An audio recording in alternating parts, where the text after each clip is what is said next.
We're about to dive into something that I think a lot of us have felt, but maybe we've never really had the right words for it. It's time to pull back the curtain on the power of silence, and what we're about to find might just send a chill down your spine. So let me ask you something. Just think for a second. What's the coldest thing you can possibly imagine? A blizzard, maybe? The deep dark of an Arctic night? Seriously, what do you think is colder than a winter storm? That's it. Right there. The silence of a loved one. That sudden, unexplained quiet that just feels heavier, colder, and honestly more isolating than any screaming match ever could. So let's actually put a name to this feeling. In this first part, we're going to define what our source material calls the silent cold. And it's so important to get this right away. This is about so much more than just not talking. Here's the textbook definition. It's a form of passive-aggressive punishment. The really crucial thing to understand here is the intent behind it all. Look at those key words, control and punish. This is all about using emotional withdrawal, that cold shoulder, to get what you want or to show you're angry without ever having to say a word. Okay, but hold on a second. You might be thinking, wait, isn't taking a timeout or needing some space during a fight, isn't that a good thing?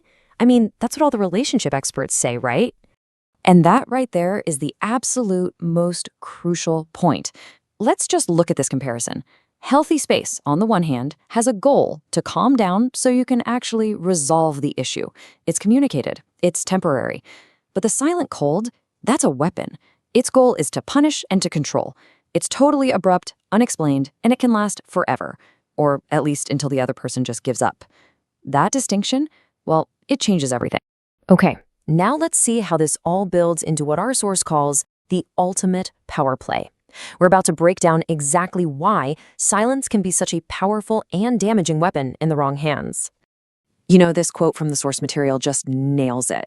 The silent treatment is not an absence of communication. It is a powerful, deliberate message of condemnation and control.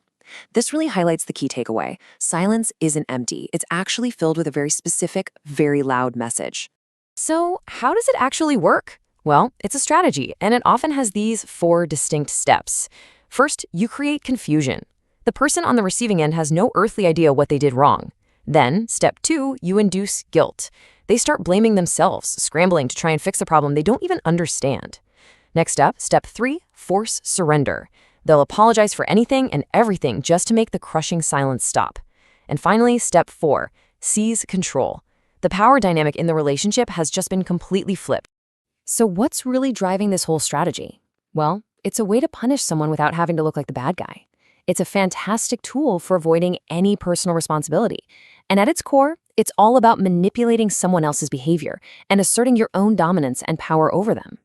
But what does this weapon actually do to the person on the other side of that silence? Let's switch gears and really focus on the impact.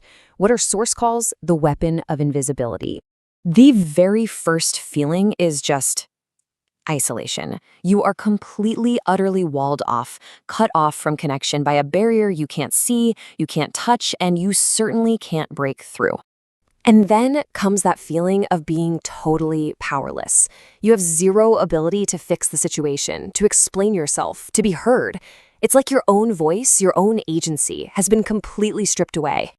And finally, we get to the ultimate goal of the silent cold, making you feel completely invisible, like you've ceased to matter. You're being erased from the conversation, from the relationship, right in front of your own eyes. And this, right here, just brilliantly captures the devastating heart of the issue. This isn't just about someone giving you the cold shoulder. It's a psychological tactic, and it is specifically designed to attack your sense of self-worth and make you feel like you simply do not exist.